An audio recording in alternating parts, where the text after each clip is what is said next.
Today, we're going to talk about 2020 in review, a retrospective of the hellscape that was the last year.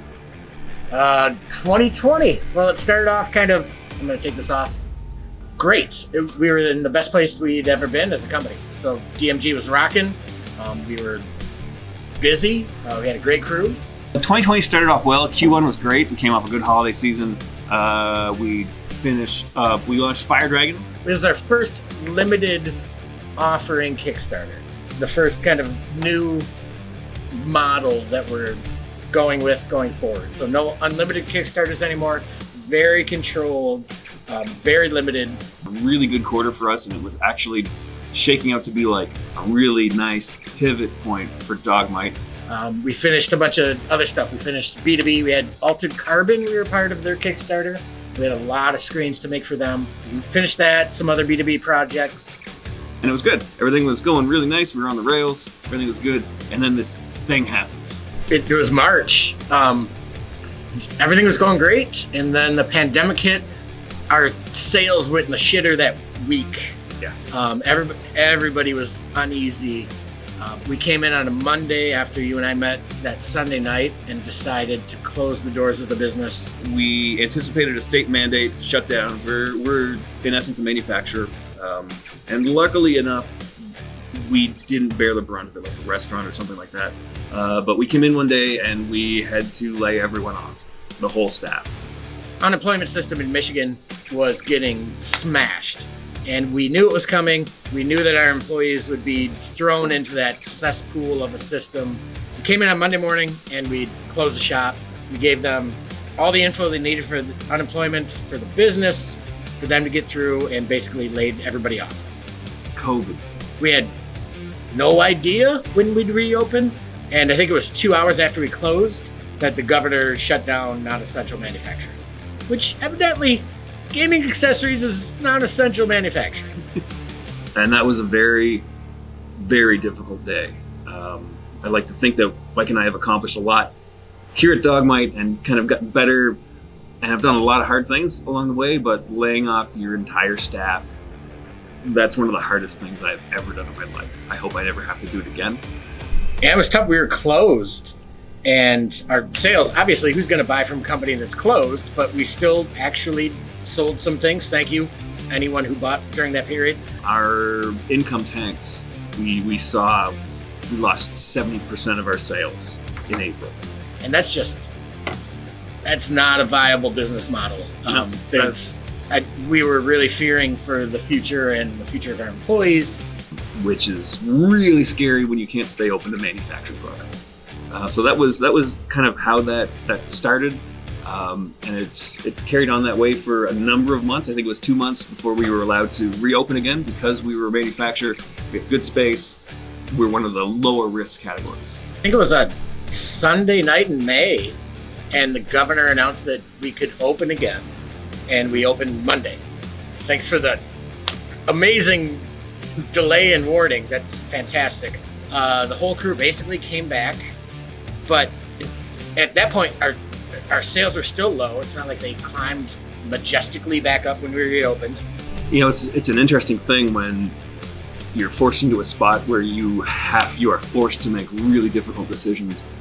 It was a point of clarity for me when it came down to we pay the staff. We keep the staff on. We bring them back as soon as we can. So we basically asked all of our customers and our Kickstarter backers to give us 2 months. 2 months free and clear to catch up. And we got some support and we, pulled out of our own pockets to keep it open. But when there's hardly any revenue coming in, it's a very scary thing when you're sitting on a business that's burning tens of thousands of dollars a month and you can't foresee the future. You don't know when that's going to come back, if it's going to come back, how fast it's going to come back. So we were reopened. We had a pile of shit to unclutter ourselves from, and the future was kind of uncertain. So we just stuck to the plan. We set a very strict and ambitious kind of 2-month production goal, given that window from the backers, and we hit it. We fucking crushed it. We asked our customers, we asked you guys to give us some time. and it was amazing. I was, to this day, I'm still shocked at the response and the leeway that you guys gave us. One of the things we would not do was sacrifice the safety of the crew. Another thing that we found were that there was a lot of kind of nervousness in the crew, that because of this global pandemic, nobody knew exactly how safe they were personally, how safe their families were. They felt unsure coming back to a workplace, and we really put it on ourselves to make sure that they felt safe coming to work and they wouldn't be endangering anybody outside of that. There was a moment of clarity when state came out with these mandates, and we decided to bring everyone back. And it became clear to me that the staff is this business. We do what we can do as officers of the business, but at the end of the day, all the safety mandates have been in place. All the protocols are there. We're OSHA compliant. We have done all that stuff. And I think for both Mike and I'm not willing to run a business where the staff doesn't feel safe working here. I can't sleep at night if I feel like I'm putting people in danger, and it'll never be otherwise. I don't think either of us could stomach that. So we get to Q3 next, and sales were still very low, probably 50% of our projections, but climbing, and we're starting to feel a littlest bit of optimism going forward. You could feel the pivot, that the worst of it was over. It was still bad. It's tough because I felt that way too. Like, don't tell the employees this, but I was feeling the same thing. We're nervous about the business. I'm nervous about my family, my friends, and not seeing anybody and being isolated. So this is kind of the place of solace that I think all of us kind of needed in a weird way, like getting back to normalcy through really good work and showing progress in the company going forward.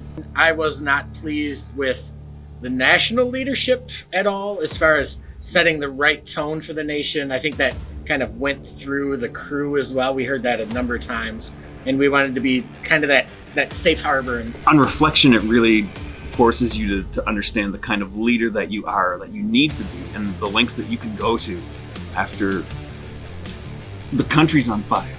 Everything, no one knows what's going on. Like Mike said, national leadership doesn't really know what they're doing.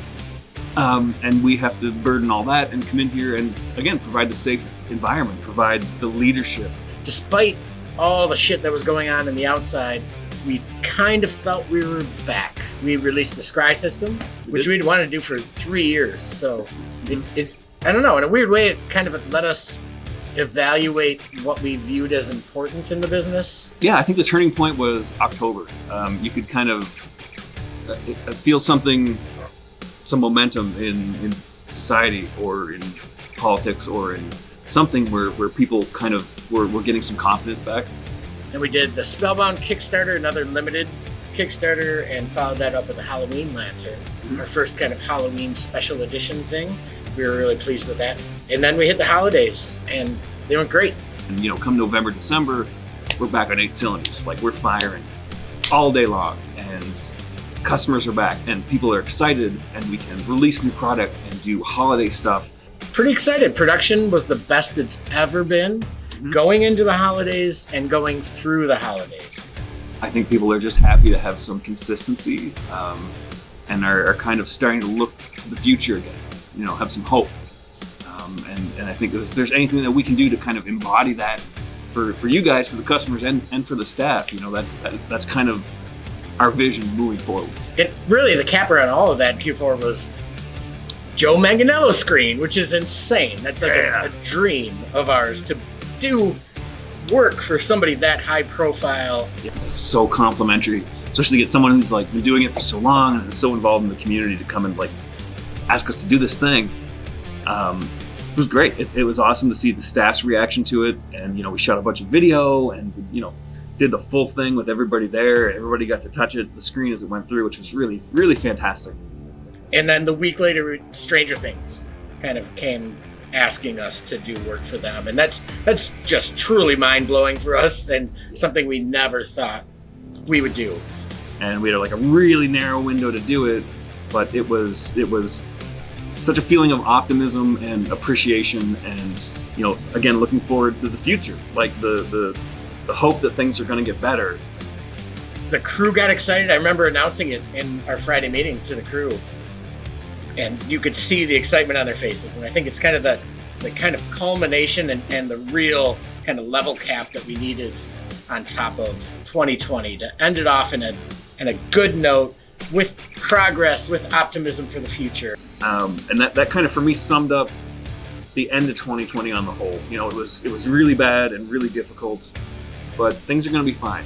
It's going to get back to normal. It already is back to normal. 2020 can go itself, as far as I'm concerned. Look, you learn from every fucking challenge that you face, but I'm done. I'm ready for 2021. I don't know. I'm just really excited. I think we're turning a good corner once again, and I kind of see it as the rising from the ashes year. For me, 2020 was the year that taught me that we're cockroaches. In that you can't kill a cockroach, man. Like, that's some of the hardest shit I've gone through in my entire adult life. Like, really fucking hard shit. And we're still here. And we're still going. And I don't know, I sense a general turn of optimism in everything. I realize this is a bit of a more serious episode. We try to keep things light, but... Well, thanks for watching, everybody. I know this is a little more structured than we usually do Unleashed, but it's been a hell of a year for us, and I'm sure it's been a hell of a year for you. So we want to just take an episode where we could have a serious talk. I am excited for 2021, and we're going to come out swinging. We got some hot shit coming down the pipe, and something that's kind of out of the ashes of 2020. Hold on to your butts.